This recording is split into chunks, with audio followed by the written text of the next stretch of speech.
Hi investors, welcome to SOIC. तो आज की इस वीडियो में हम लोगों ने पहले बैलेंस शीट की सिंप्लीफिकेशन की बात करी थी, फिर कैश फ्लोज को हमने आपके लिए सिंप्लीफाई करा। अब हम finally profit and loss statement को आपके लिए once and for all simplify कर देंगे। एंड इस वीडियो में हम प्रॉफिट एंड लॉस स्टेटमेंट को कुछ न्यूमरस चीज़ों में सीखेंगे। तो पहले जो हम बात करेंगे, पहले हम स्टार्ट करेंगे कि प्रॉफिट एंड लॉस स्टेटमेंट में क्या सिंपल चीज़ें होती हैं जो आपको देखनी चाहिए, कि टॉप लाइन क्या होती है, बॉटम लाइन क्या होती है, ईबिटा क्या होता है, ग्रॉस प्रॉफिट क्या होते हैं, ऑपरेटिंग प्रॉफिट्स क्या होते हैं। So all those things we'll discuss. फिर मैं इसके साथ साथ आपको ये सिखाऊंगा कि आप कंपनीज के मार्जिन कैसे निकाल सकते हैं, ग्रॉस प्रॉफिट मार्जिन का क्या मीनिंग है, ईबिटा मार्जिन का क्या मीनिंग होता है, पैट मार्जिन का क्या मीनिंग है, एंड हम कैसे डिफरेंट डिफरेंट तरीके के मार्जिन देख सकते हैं। फिर हम चलेंगे टुवर्ड्स सेगमेंटल प्रॉफिटेबिलिटी, कि कुछ कंपनीज होती है जिनमें डिफरेंट डिफरेंट सेगमेंट्स होते हैं। तो जब ये आप पीएनएल स्टेटमेंट पढ़ रहे हैं तो इसका सिर्फ मतलब यही नहीं है कि आप प्रॉफिट एंड लॉस देख रहे हैं, आपको सेगमेंट प्रॉफिटेबिलिटी भी देखनी चाहिए, क्योंकि कुछ कुछ सेगमेंट्स होते हैं जो की प्रॉफिट ड्राइव करते हैं। So that is also the third thing that we learn. फिर फोर्थ चीज जब हम सीखेंगे तो उसके अंदर हम एक इंपॉर्टेंट चीज सीखेंगे कि जब हम स्टॉक स्कैन या स्क्रीनर के ऊपर प्रॉफिट एंड लॉस स्टेटमेंट देखते हैं तो हम एक क्विक ग्लैंस पे एनालिसिस कैसे कर सकते हैं उसका, क्योंकि at the end of the day आप सब उसी पे करने वाले हैं। एंड फाइनली हम लोग जाके क्या करेंगे कि हम पीटर लिंच का फ्रेमवर्क लगा के प्रॉफिट एंड लॉस स्टेटमेंट को पढ़ेंगे कि Peter Lynch what did he mean by that he prefers fast growing companies, और हम fast growing companies profit and loss statement पढ़ के कैसे देख सकते हैं। And we look at comparison of multiple PNL statements. और इसके साथ साथ एज एन एडिशनल बोनस यहाँ पे मैं आपको बैंक्स की भी पीएनएल स्टेटमेंट पढ़नी सिखाऊंगा, साथ साथ मैं आपको पीयर टू पीयर एनालिसिस भी करके दिखाऊंगा। पीयर टू पीयर भी इसमें पार्ट होगा, जिसमें हम KEI versus Polycab versus RR capital करेंगे। एंड साथ साथ हम लोग मल्टीपल एग्जांपल्स और केस स्टडीज के थ्रू आपको पीएनएल स्टेटमेंट सिंपल हिंदी के अंदर पढ़ाएंगे। If you're excited for this video, do drop a hell yes in the comment section.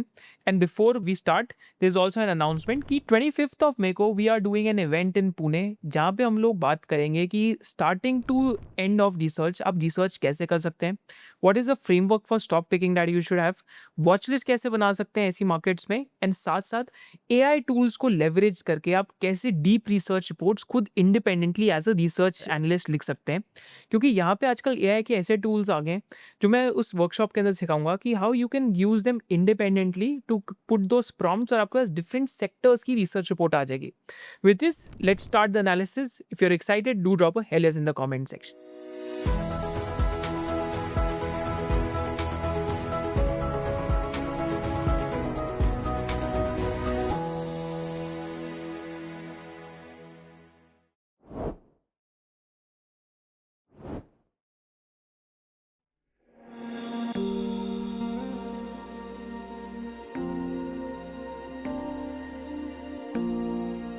तो पहले तो हम आगे सीखते हैं कि हम एक इनकम स्टेटमेंट को स्क्रैच से मैं आपके लिए सिंप्लीफाई कैसे कर सकता हूँ। मैं आपको पहले ये चीज सिखाऊंगा। तो ये चीज सीखने के लिए हम एग्जाम्पल लेते हैं। तो जैसे अगेन यहाँ पे बहुत एक सिंपल एग्जाम्पल लेते हैं कि सिद्धांत की एग्जाम्पल लेते हैं जो हमारा समोसे वाला है। तो सिद्धांत का एग्जाम्पल लेते हैं और लेते सिद्धांत ने बिजनेस स्टार्ट करा और 100 रुपीज की सेल करी। राइट। तो कंपनी की जो सबसे पहली चीज होती है जिसको हम कहते हैं, उसको हम कहते हैं या तो सेल्स कहते हैं या तो टॉप लाइन कहते हैं। तो जब भी कंपनी की इनकम स्टेटमेंट है, या तो वो सेल्स की नाम की चीज से चालू होती है, या तो चालू होती है by the name of revenue. यहाँ पे सिद्धांत के समोसा शॉप ने 100 रुपीज की सेल करी। राइट। तो 100 रुपए की सेल हुई। फिर हम कहते हैं दूसरी चीज जो हमारे पास आती है इसके नीचे कि ही spent let's say 20 rupees on on मैदा, मतलब जो बेसिकली फ्लोर है, एंड साथ साथ जो उसके साथ साथ जो पोटेटोज हैं। तो मैदा एंड बेसिकली पोटेटोज पे ही स्पेंड 20 रुपीज। तो इसका हम कहते हैं cost of good sold. 20 rupees का कॉस्ट ऑफ गुड सोल्ड हुआ। तो कॉस्ट ऑफ गुड सोल्ड को हम अबव द लाइन आइटम्स भी कहते हैं, अबव द लाइन कॉस्ट भी कहते हैं। ये मैं आपको समझाऊंगा। तो यहाँ पे जैसे हम सेल्स में से cost of good sold minus करेंगे तो हमारे पास क्या बचता है, 80 रुपीज का। This is known as gross profit. तो इसको हम ग्रॉस प्रॉफिट नाम की चीज कहते हैं। और ग्रॉस प्रॉफिट मार्जिन अगर सिद्धांत के बिजनेस का निकालना है तो हम सिंपली क्या करेंगे, gross profit upon sales into 100।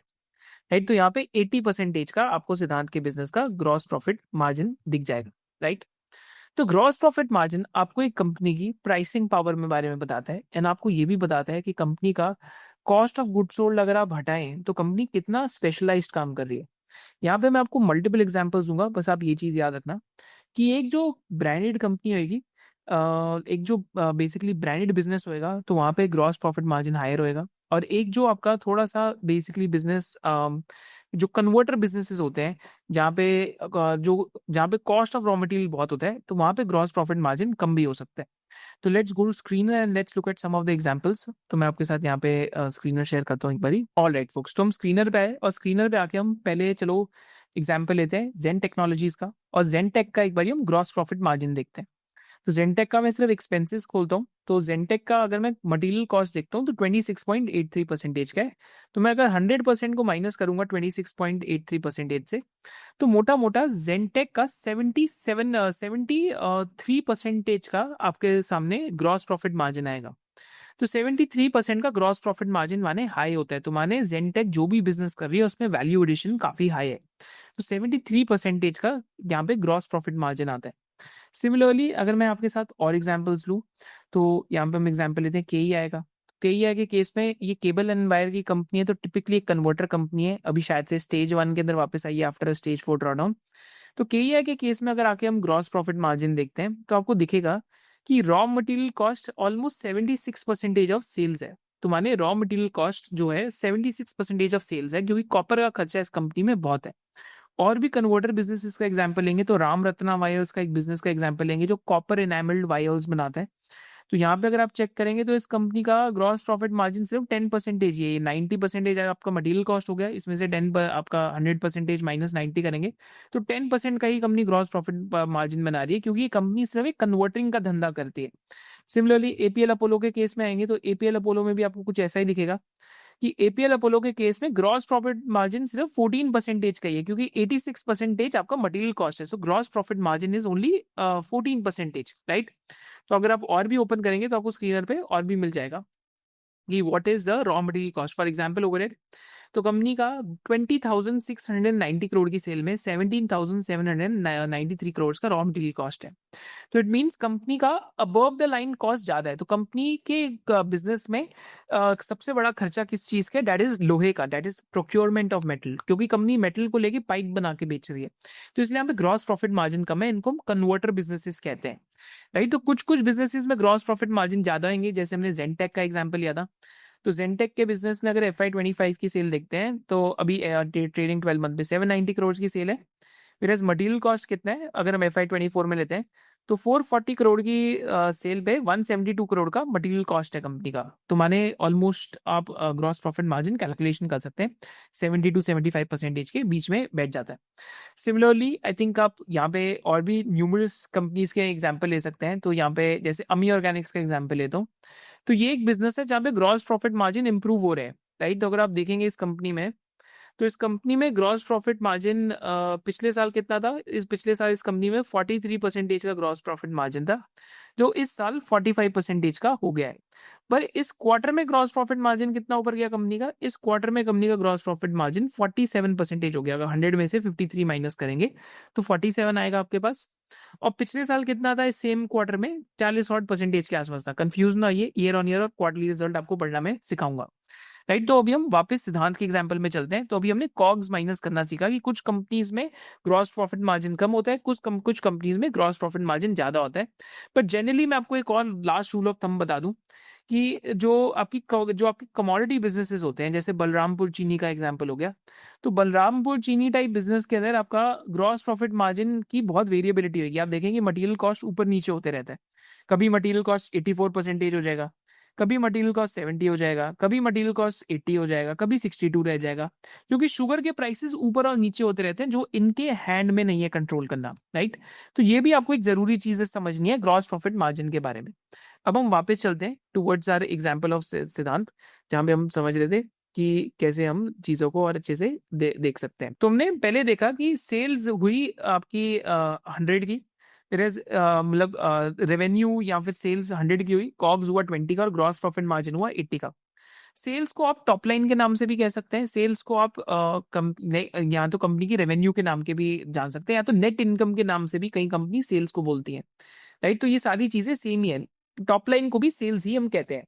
इसके बाद हम आगे चलते हैं। ग्रॉस प्रॉफिट में से आप क्या माइनस करते हैं, SG&A। ग्रॉस प्रॉफिट में से क्या माइनस होता है, SG&A।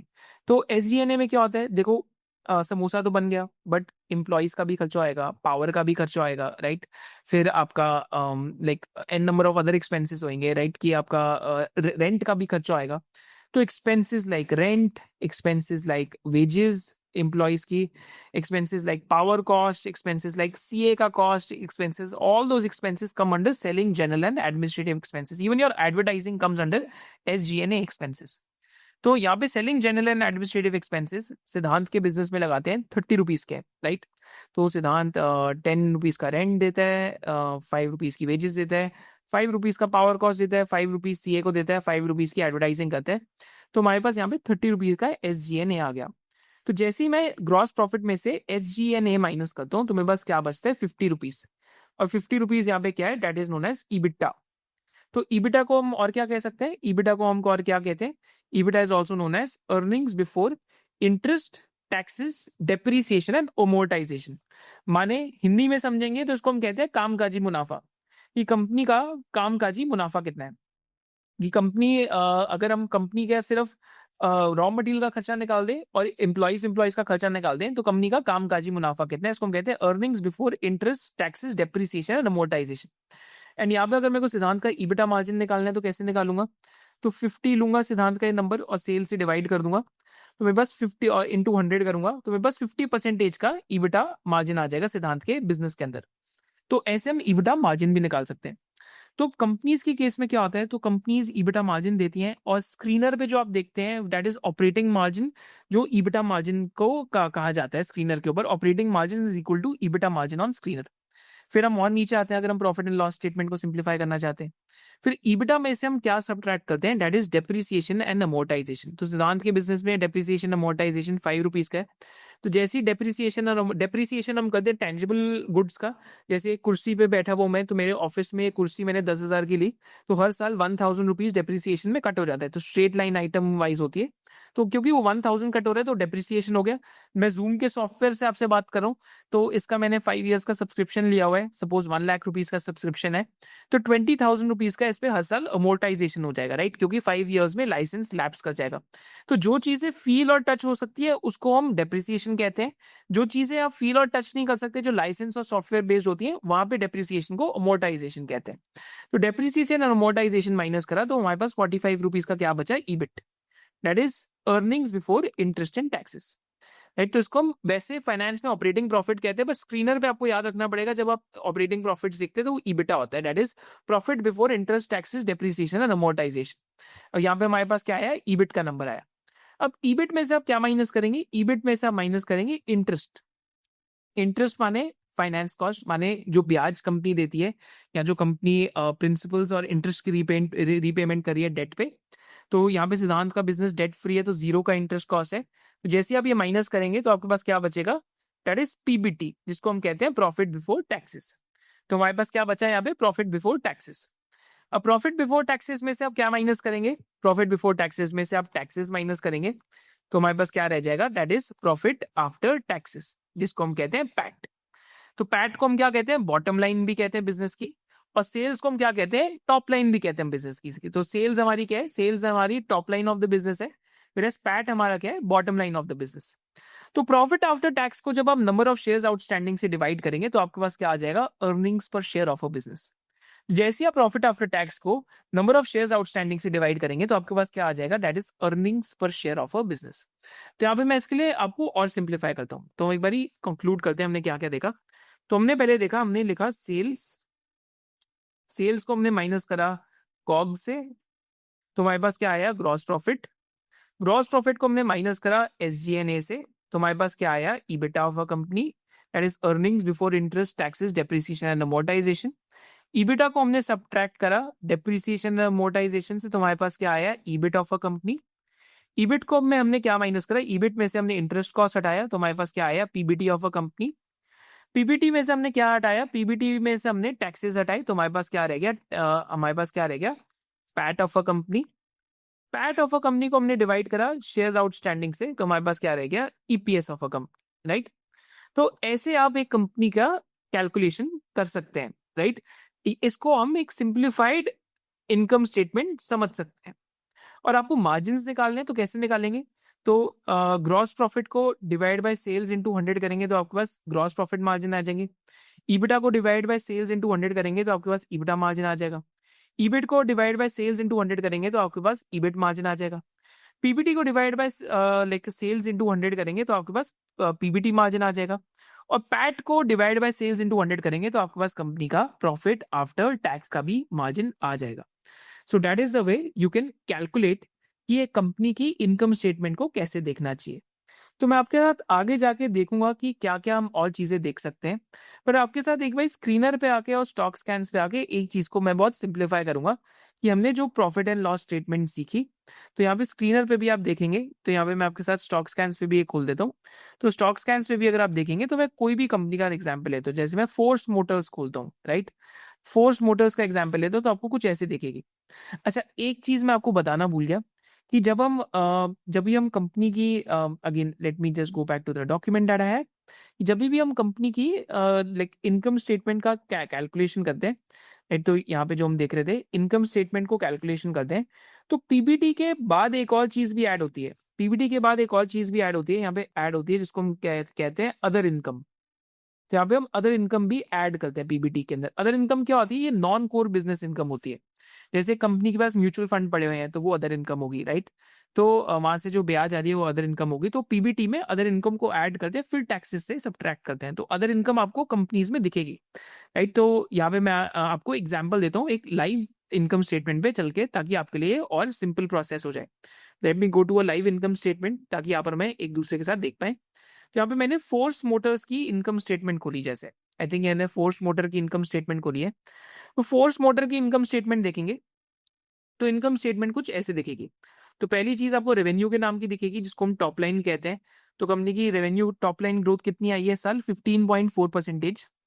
एक्सपेंसेस आपको यहाँ देखेंगे तो कंपनी के expenses, employ expenses, material expenses और मैन्युफैक्चरिंग कॉस्ट है, राइट। तो ये सब कुछ माइनस माइनस करके, तो आप स्क्रीनर पे भी देख सकते हैं। फोर्स मोटर्स खोले तो आपके साथ फोर्स मोटर्स, अगर हम यहाँ स्क्रीनर पे देखते हैं तो एक्सपेंसेस आपको दिखेंगे, मटेरियल कॉस्ट इतना है, तो 26% का ग्रॉस प्रॉफिट मार्जिन है कंपनी का, 74% का मटेरियल कॉस्ट है। तो और कंपनी के अंदर क्योंकि कंपनी में अगेन अगर ईबिटा मार्जिन कैलकुलेट करना है स्क्रीनर के ऊपर से, मैं आपको एक मैनुअली भी करके दिखाऊंगा अगले पार्ट में जहाँ पे हम रिजल्ट रीडिंग सीखेंगे। तो 74% प्लस 7% प्लस 5%, माने 86% का कंपनी का खर्चा है अदर कॉस्ट, एम्प्लॉय कॉस्ट और मटेरियल कॉस्ट में। तो 100% माइनस 86 करेंगे तो क्या बचेगा? 14%, जो हमारे पास ऑपरेटिंग मार्जिन आ गया, राइट। ऑपरेटिंग मार्जिन में इन्होंने इंटरेस्ट से सब्ट्रैक्ट करा, डेप्रिसिएशन से सब्ट्रैक्ट करा, और साथ साथ फिर अदर इनकम को ऐड बैक कर दिया, तो कंपनी का पीबीटी आ जाएगा, that is profit before taxes. फिर टैक्स को सब्ट्रैक्ट करा 35% का, तो इनके पास नेट प्रॉफिट आ गया 801 करोड़ का। फिर नेट प्रॉफिट को डिवाइड करा नंबर ऑफ शेयर्स आउटस्टैंडिंग से, तो ईपीएस आ गया कंपनी का, दैट इज 607 रुपीज का, राइट। तो इतना ही सिंपल है, जैसे हमने पहले सीखा ये कंपनी की आप प्रॉफिट एंड लॉस स्टेटमेंट को कैसे देख सकते हैं। तो यहाँ पे हम स्टॉक स्कैन्स में देखते हैं, सिंपल रेवेन्यू ग्रोथ कंपनी की 15% आई ईयर ऑन ईयर। पिछले साल 6,992 करोड़ का रेवेन्यू, इस साल 8,072 करोड़ का हो गया। कंपनी का जो ईबिटा था या ऑपरेटिंग प्रॉफिट था 909 करोड़ से 1,093 हुआ। अदर इनकम कंपनी की बहुत बड़ी जंप ली है, 25 करोड़ से 452 करोड़ की अदर इनकम हुई है। अभी other income N number of reason से हो सकती है, हो सकता है कंपनी ने कुछ वन ऑफ एक्सपेंसेस करे हो या कोई चीज करी हो, या फिर कंपनी को one of basically bumper income आई हो। तो यहाँ पे हम एक बार ही आपको एक्चुअल जो रिजल्ट्स हैं खोल के दिखाता हूँ। तो यहाँ पे आपको फोर्स मोटर्स के रिजल्ट्स दिखेंगे। तो देखिए, जब भी आप कंपनी के रिजल्ट्स पढ़ते हैं तो आपको ये तो दिखेंगे, दो तरीके के रिजल्ट होते हैं, एक होते हैं स्टैंड लोन और एक होते हैं कंसोलिडेटेड। तो स्टैंड लोन क्या होते हैं? वो सिर्फ एक कंपनी के ही होते हैं। कंसोलिडेटेड में क्या होता है? कंपनी की सब्सिडरीज भी होती है। तो आपको हमेशा कंसोलिडेटेड रिजल्ट्स देखने हैं।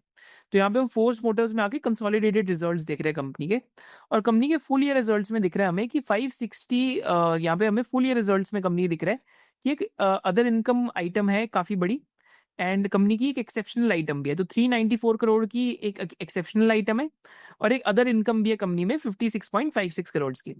तो जब हम नीचे जाएंगे कंपनी के, और कंपनी के हम नोट्स टू अकाउंट्स पढ़ते हैं, तो हमें नोट्स टू अकाउंट जरूर आपको पढ़ने चाहिए। तो आपको अदर इनकम किस वजह से आई है वो आपको पता लग जाएगा। तो अदर इनकम यहाँ पे क्यों आई है? क्योंकि exceptional item in quarters and year ended represent exceptional income of 394 crores being a government incentive as per Madhya Pradesh Industrial Investment Promotion Assistance Scheme recognized on the basis of sanction orders. Out of the said sanction order 394 crores company has received a disbursement of 294 crores. तो माने एक incentive scheme थी जिस चक्कर में company को अभी एक एक्सेप्शनल इनकम मिली है।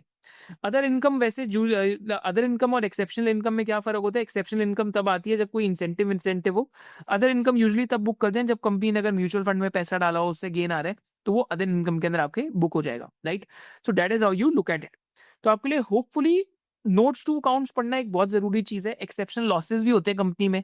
एक्सेप्शनल लॉसेस क्यों होते हैं? जैसे यहाँ पे एग्जांपल है तो ग्लेनमार्क फार्मा का।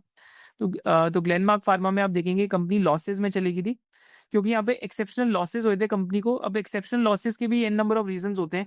जैसे देखेंगे आप प्रॉफिट बिफोर टैक्स में नेगेटिव है, या तो एक्सेप्शनल लॉस यहाँ पे 205 crores का हुआ था क्योंकि कंपनी एक कोर्ट केस हार गई थी और उस कोर्ट केस के against company basically right offs ले रही थी। तो यहाँ पे एक्सेप्शनल लॉसेस भी हो सकते हैं।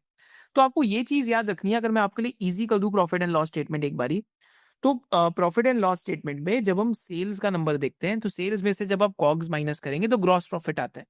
ग्रॉस प्रॉफिट आपको बताता है बिजनेस की एक वैल्यू एडिशन कितनी है अगर हम रॉ मटेरियल के खर्चे को हटाएं। जैसे एपीएल अपोलो में वैल्यू एडिशन कम है बट स्केल बहुत है, इस वजह से ईबिटा मार्जिन ज्यादा है। वेराज जैसे जेनटेक के बिजनेस में वैल्यू एडिशन बहुत ज्यादा है बट वहां पे प्रॉब्लम है कि ऑर्डर बहुत ज्यादा सरकार पे डिपेंडेंट है, गवर्नमेंट डिपेंडेंट ऑर्डर्स हैं, राइट? पर वैल्यू एडिशन बहुत है उस बिजनेस के अंदर क्योंकि ग्रॉस प्रॉफिट मार्जिन बहुत आए हैं। ग्रॉस प्रॉफिट मार्जिन में से जब आप एसजीएनए हटा देंगे तो आपके पास क्या बचेगा? ईबिटा बचेगा, राइट? तो आईटी सर्विसेज कंपनीज में लाइक कंपनीज फॉर एग्जांपल जैसे ऑलीटेक टाइप बिजनेसेस हो गया, ऑली टेक्नोलॉजी टाइप कंपनीज होगी, तो यहाँ पे आप हमेशा ऑपरेटिंग मार्जिन ही देखने वाले हैं क्योंकि यहाँ पे रॉ मटेरियल कॉस्ट देख के तो कुछ मिलना ही नहीं है।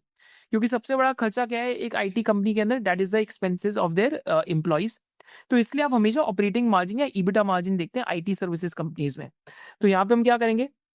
सेल्स में से कॉग्स माइनस करा ग्रॉस प्रॉफिट, ग्रॉस प्रॉफिट में से एसजीएनए माइनस करा तो ऑपरेटिंग मार्जिन या ऑपरेटिंग मार्जिन परसेंटेज आ गया। फिर उसमें से हमने इंटरेस्ट और जैसे हमने सॉरी उसमें से डेप्रिसिएशन माइनस करा तो ईबिट आ जाएगा। ईबिट में से जब इंटरेस्ट माइनस करा तो पीबीटी आ जाएगा। पीबीटी में अदर इनकम ऐड करी तो आपके पास पूरा का पूरा पीबीटी आएगा, राइट? तो फिर उसके बाद उसमें से टैक्सेस सब्ट्रैक्ट करें तो पैट का नंबर आ जाएगा, जो आप सिंपली यहाँ देख सकते हैं। स्क्रीनर ने वन गो में आपके लिए कर रखा है। इट इज वेरी सिंपल कि कंपनी का यहाँ पे ईबिटा आ गया, ईबिटा में अदर इनकम ऐड करी, इंटरेस्ट कुछ है नहीं यहाँ पे, और डेप्रिसिएशन को सब्ट्रैक्ट करा। तो आप देखते हैं 27 करोड़ का कंपनी का ऑपरेटिंग प्रॉफिट है जिसमें अदर इनकम 8 करोड़ की है तो 35 करोड़ हो गया। 35 में से डेप्रिसिएशन माइनस करा तो 34 करोड़ का कंपनी का पीबीटी आ गया, राइट? उसमें से जब आप टैक्सेस सब्ट्रैक्ट करेंगे तो आपके पास ये यूजुअली नंबर्स आ जाएंगे। सो this is how usually you can look for a read an income statement, और कंपनी के रिजल्ट्स आते हैं जो भाई हम जो अगला सेक्शन है उसमें जाके सीखेंगे। अब हम part 2 of the income statement video में चलते हैं जहां पे हम कंपनी के रिजल्ट्स आते हैं तो उसको हम कैसे सीखें और कैसे हम सिंप्लीफाई कर सकते हैं। और टुवर्ड्स द एंड मैं आपको ये भी सिखाऊंगा कि इनकम स्टेटमेंट पढ़ के आप कैसे स्ट्रॉन्ग बिजनेसेस और स्टॉक्स को ढूंढ भी सकते हैं। Now, just before going forward, when it comes to investing एक सिंपल चीज़ है बट काफ़ी लोगों के लिए ईजी नहीं है। सिंपल क्यों है, ईजी क्यों नहीं है? बिकॉज हम अपने फाइनेंशियल गोल्स को भूल जाते हैं एंड जैसे भी कोई नियर टर्म इवेंट्स आते हैं पीपल टेंड टू सेल और people tend to get fully invested in a click of a button. तो इन्वेस्टिंग का आइडिया क्या है कि आप अपने फाइनेंशियल गोल्स को कैसे मीट करें। तो as a part of SYC membership what we teach, हम आपको इक्विप करने की ट्राई करते हैं आप कंप्लीटली फाइनेंशियल नॉलेज के साथ कैसे इक्विप हो। तो लेवल 1 ऑफ SYC कोर्स में हम आपको सिखाते हैं कि कैसे आप अपना बेसिक फाइनेंशियल प्लान बना सकते हैं and financial planning, different asset classes, mutual funds क्या होते हैं, खुद आप अपनी स्प्रेडशीट्स कैसे बना सकते हैं फाइनेंशियल प्लान की। That is the most important part. And also how not to get fooled in finance, because health insurance and in matters of life insurance अपने आप को फूल करना सबसे ईजी होता है। तो that is a very important aspect. Second level of SYC membership में हम आपको ये सिखाते हैं कि आप फंडामेंटल एनालिसिस कैसे कर सकते हैं और अच्छे अच्छे बिजनेसेस को कैसे पढ़ सकते हैं। थर्ड लेवल में आपको क्या सिखाते हैं कि how to find intrinsic valuation of companies. Level 4 के अंदर हम आपको ये सिखाते हैं कि कैसे आप एग्जिट स्ट्रैटेजी बना सकते हैं। लेवल 5 के अंदर we teach you how you can filter for stocks independently. And level 6 के अंदर हम डिफरेंट सेक्टर्स का एनालिसिस करते हैं। जैसे अभी अरोमा केमिकल्स का करा, प्री इंजीनियर्ड बिल्डिंग्स का करा, लैब ग्रोन डायमंड्स का करा हाल ही में। एंड आज हम कैपिटल मार्केट्स का एनालिसिस करेंगे जब आप इस वीडियो को देख रहे होंगे। So all these things are part of SOIC membership, and as an added bonus what we have also done is that कि insights with इश्मोहित के सेशन है, जो भी मैं चीज़ें रिसर्च कर रहा हूँ या पढ़ रहा हूँ तो once in 2 weeks वो भी मैं आपके साथ शेयर करता हूँ as a bonus in the SOIC membership. तो currently we are celebrating SOIC's 5th anniversary and there's a limited coupon that is valid by the name of SOIC 5 years which is valid for the next 72 hours, and this coupon will give you an exclusive discount which is just valid for people who are watching this video. With this, let's go back. Alright folks, तो अब हम अगले segment पे चलते हैं जहाँ पे हम देखेंगे कि कंपनीज के हम मार्जिन कैसे देख सकते हैं और कंपनीज के जो नतीजे होते हैं, रिजल्ट्स होते हैं, हमें रिजल्ट्स को कैसे देखना चाहिए कंपनी के। तो यहाँ पे मैंने आपके लिए बहुत सारी केस स्टडीज प्रिपेयर कर रखी है जिससे आपको एक अच्छा एग्जाम्पल लगेगा कि कंपनी के रिजल्ट्स और मार्जिन हम कैसे देखते हैं जब हम लाइव एनालिसिस करते हैं। एंड इसके साथ साथ हम क्या करेंगे, इसके बाद हम देखेंगे कि प्रोडक्ट सेगमेंट्स में कैसे देख सकते हैं। तो पहले तो हम आते हैं कि कंपनी के जो रिजल्ट्स आते हैं, तो रिजल्ट्स किस टाइप के आते हैं और कौन कौन से टाइम ड्यूरेशन पे आते हैं। तो यहाँ पे हम एक एग्जाम्पल लेते हैं। तो यहाँ पे हाल ही में 2 कंपनीज के रिजल्ट आए हैं। तो पहली मैं कंपनी खोलता हूँ आरती फार्मा लैब्स की। तो आरती फार्मा लैब्स के नाम की कंपनी खोलता हूँ। तो यहाँ पे मैंने स्क्रीनर पे खोली है और यहाँ पे मैंने स्टॉक स्कैन्स पे भी खोला आरती फार्मा लैब्स को। तो देखिए, जब भी रिजल्ट्स आते हैं कंपनीज के, तो पहले हम स्टॉक स्कैन्स पे देखते हैं ताकि आपके लिए सिंपल हो जाए। तो बहुत ही अगर हम सिंपली यहाँ पे समझेंगे, तो जो रिजल्ट्स होते हैं साल के अंदर 4 क्वार्टर होते हैं। That is Q1, Q2, Q3 और Q4। माने एक साल में 4 बारी नतीजे आते हैं या 4 बारी रिजल्ट्स आते हैं, राइट।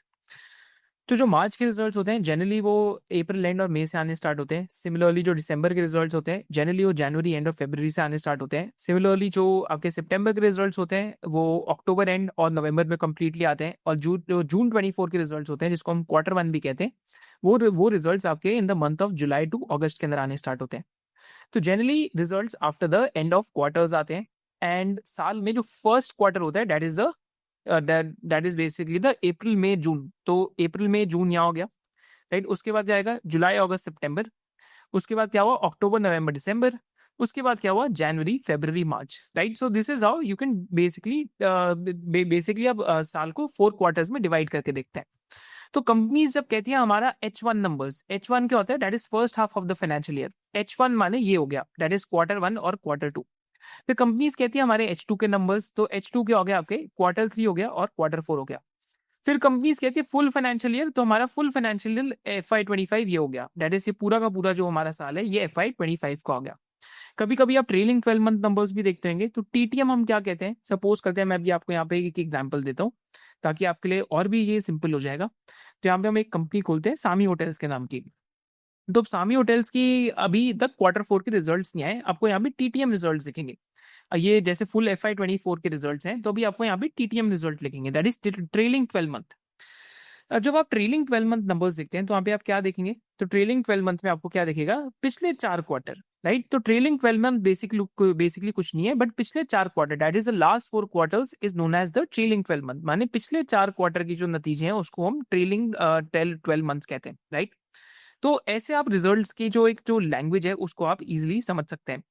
तो यहाँ पे हम आते हैं, तो हम एक बार रिजल्ट्स का एनालिसिस करते हैं, एक बार आपके साथ में करता हूँ। तो यहाँ पे हम आरती फार्मा लैब्स के नंबर्स देख रहे हैं। तो मैं आपको स्क्रीनर से भी सिखाऊंगा, स्टॉक स्कैन से भी सिखाऊंगा, सिंपली आप खुद कैसे कर सकते हैं वो भी सिखाऊंगा। तो यहाँ पे हम एक बार स्टॉक स्कैन्स के ऊपर देख रहे हैं। तो यहाँ पे अगर हम इनकम स्टेटमेंट सिंपली पढ़ रहे हैं, तो जैसे हमने सीखा था टॉप लाइन, रेवेन्यू ग्रोथ, ये सारी चीजें, तो स्टॉक स्कैन्स में अपनी सारी लर्निंग्स हमने इनकलकेट करी। तो यहाँ स्टॉक स्कैन्स में पहले देखते हैं कि आरती फार्मा लैब्स के नंबर्स कैसे आए हैं। तो revenue growth year on year है 11.5%। माने लास्ट ईयर 506 करोड़ का जो रेवेन्यू था, इस बार 564 करोड़ का हुआ। तो ईयर ऑन ईयर पिछले साल सेम क्वार्टर में 506 करोड़ का रेवेन्यू था, इस बार 564 का है, तो 11.5% की ग्रोथ। वेराज ऑपरेटिंग प्रॉफिट कितना आया इसका, ऑपरेटिंग प्रॉफिट आया 146 करोड़ का। माने इबिट्टा जो है कंपनी का वो 146 करोड़ का, जो लास्ट ईयर 118 करोड़ था, राइट। इस बारी कंपनी का एक्चुअली में अगर हम जाके PBT देखते हैं तो प्रॉफिट बिफोर टैक्स कितना है, 115 करोड़ का। वेराज लास्ट ईयर कितना था प्रॉफिट बिफोर टैक्स, 95.8 करोड़ का। और पिछले क्वार्टर में कितना था, ये सेम 101 करोड़ का, राइट। सिमिलरली ऑपरेटिंग प्रॉफिट कितना था पिछले क्वार्टर में, 129 करोड़ का, राइट। एंड अगर हम प्रॉफिट देखते हैं तो फुल ईयर का प्रॉफिट 88.3 करोड़ है Q4 FY25 का। फिर लास्ट ईयर ये 65.3 था, फिर पिछले क्वार्टर में ये नंबर 74 ऑड करोड़ का था। तो अगर हम इसको एनालाइज करें तो यहाँ पे एक बड़ी सिंपल लैंग्वेज है जो हम इनकम स्टेटमेंट में बात करते हैं कि कंपनी के जो नतीजे हैं ईयर ऑन ईयर कितने हैं। तो ईयर ऑन ईयर हम कहते हैं 11.5% की रेवेन्यू ग्रोथ है कंपनी में। ईयर ऑन ईयर जो मार्जिन है, ऑपरेटिंग मार्जिन कितने हैं, इबिट्टा मार्जिन कितने हैं, तो कंपनी का 25.8% का इबिट्टा मार्जिन है, राइट। वेराज लास्ट ईयर 23.2 था और पिछले क्वार्टर में 23.9 था, राइट। कंपनी में प्रॉफिट बिफोर टैक्स की ईयर ऑन ईयर कितनी ग्रोथ है, तो 95.8 करोड़ से 115 करोड़ हुआ है, और वाई कितनी ग्रोथ है, 65.3 से 88.3 करोड़ हुआ है। तो माने year on year profit company का 35.4 ऑड परसेंटेज से बढ़ा है, राइट। तो इसका हम सिंपली ऐसे देख सकते हैं, तो कंपनी के जब भी आप नतीजे देख रहे हैं तो आप ऐसे ही भाई समझ सकते हैं। और क्वार्टर ऑन क्वार्टर कितना बड़ा है profit, quarter on quarter company का जो नतीजे है दैट शोज कि 19.4 ऑड परसेंटेज की ग्रोथ रेट आई है, राइट। तो जब भी आप इनकम स्टेटमेंट जब पढ़ रहे हैं रिजल्ट्स देखने के लिए, तो पहले तो आपको ग्रोथ रेट्स देखना है, मार्जिन देखना है, पीबीटी देखना है, पैट देखना है। फिर दो चीजें यहाँ पे मैं भूल गया जो मैंने आपको यहाँ नहीं बताई, इंटरेस्ट एक्सपेंस माने कितना कर्जा है आपका लोन पे। तो यहाँ पे 6.6 करोड़ का कंपनी बेसिकली जो कर्ज जो कंपनी का बेसिकली लोन है उस पे जो इंटरेस्ट एक्सपेंस है कंपनी का, माने कंपनी कितनी ब्याज दे रही है, कंपनी कितना उस पर खर्चा कर रही है, क्या कितनी सूद है उस पे, या इंटरेस्ट कितना हो गया उस लोन पे, तो 6.6 करोड़ का क्वार्टर है जो पिछले साल 4.7 था। और डेप्रिसिएशन कंपनी का 19.1 करोड़ से 22.8 करोड़ हुआ है। माने डेप्रिसिएशन भी बढ़ा है और इंटरेस्ट एक्सपेंस भी बढ़ा है। तो डेप्रिसिएशन तभी बढ़ता है जब कंपनी नए प्रॉपर्टी प्लांट एंड इक्विपमेंट लगाती है। तो आरती फार्मा लैब्स के केस में हो सकता है नए प्रॉपर्टी प्लांट एंड इक्विपमेंट भी लग रहे हो। तो मैं कब कह सकता हूँ ये रिजल्ट्स अच्छे हैं, तो यहाँ पे हम थोड़ा और डिटेल में चलते हैं। तो आरती फार्मा लैब्स को हम खोलते हैं, राइट। तो मैं कब कह सकता हूँ कि ये रिजल्ट्स अच्छे हैं कंपनी के, तो हम तब कह सकते हैं कि कंपनी के रिजल्ट्स अच्छे हैं जब अगर अगेन एक एक्सपेक्टेशन होती है। एक्सपेक्टेशन वैसे एनालिस्ट की रिपोर्ट्स के अंदर होती है। आरती फार्मा लैब्स इतनी कवर्ड कंपनी नहीं है, बट आरती फार्मा लैब्स के अगर आज 25 की पी है और कंपनी की 35% की पैट ग्रोथ आई है, तो मैं कहता हूँ ये रिजल्ट्स उस सिनेरियो में अच्छे ही है, क्योंकि कंपनी का पेग रेशियो कितना हो गया, अगर 25 की पी और 35% की पैट ग्रोथ आई है तो माने peg ratio less than 1 times का हो गया, राइट। तो कंपनी ने काफी अच्छी पैट ग्रोथ शो करी है। अब इस पैट ग्रोथ को शो करने के पीछे एक रीजन और भी है, अगर आप यहाँ पे मेरे साथ देखेंगे एक रीजन और भी यहाँ पे क्या बनता है, अगर हम यहाँ चेक करते हैं तो एक रीजन और भी क्या बनता है कि इस बारी टैक्स रेट कम है। पिछली बारी टैक्स रेट 32% था, इस बारी सिर्फ 23% है।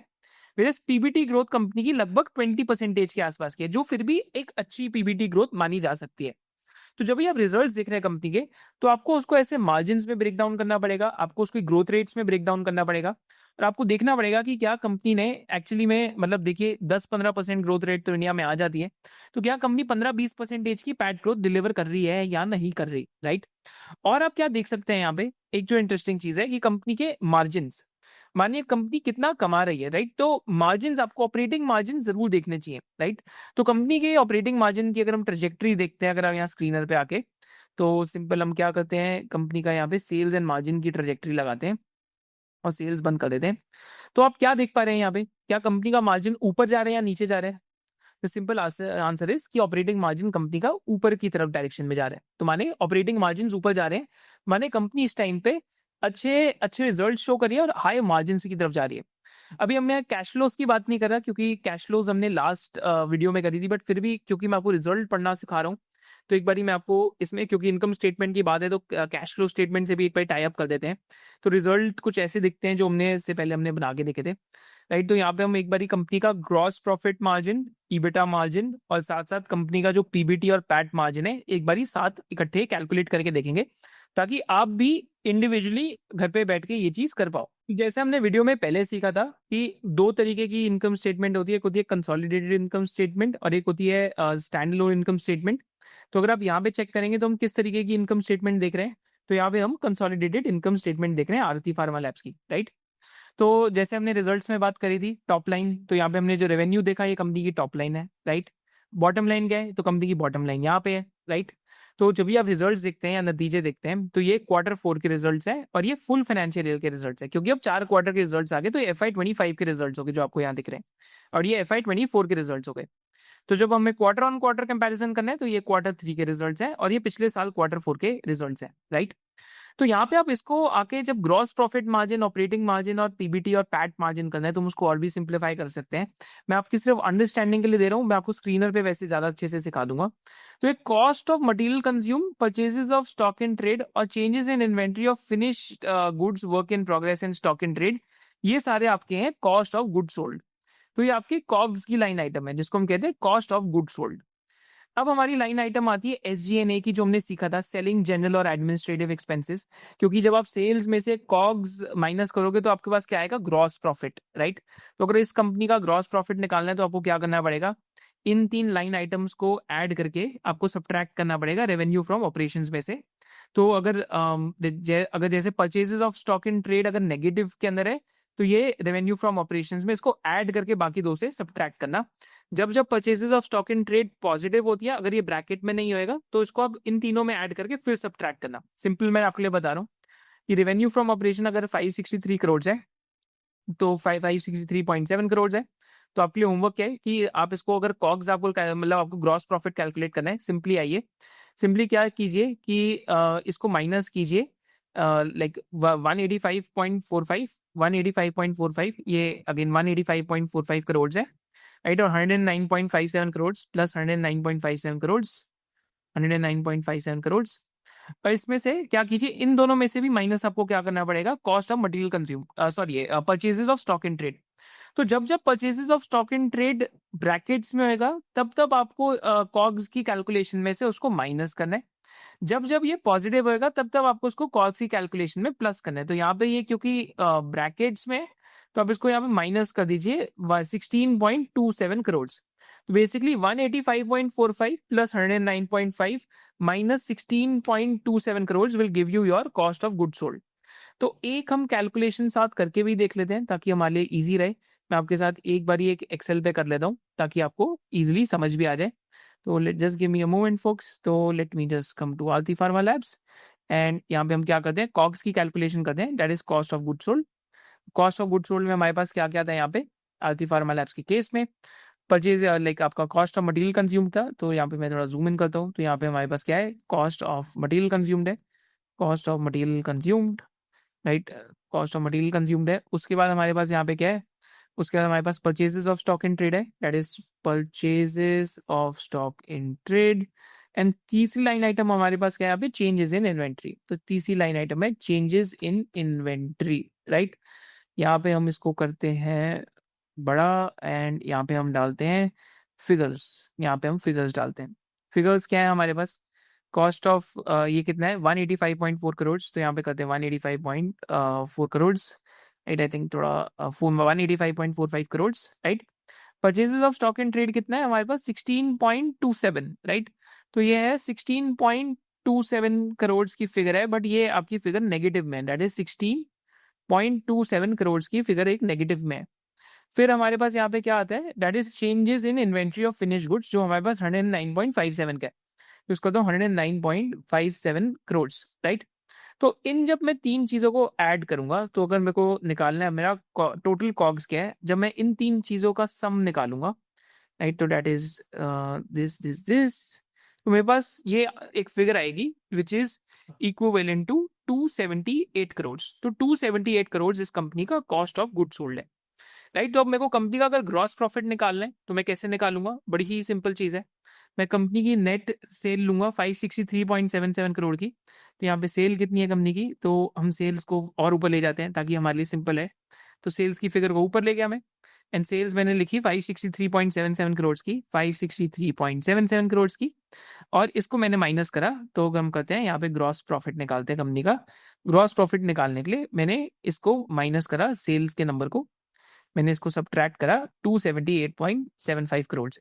अब मेरे को ग्रॉस प्रॉफिट मार्जिन निकालना है कंपनी का, इसको हम कहते हैं जीपी मार्जिन।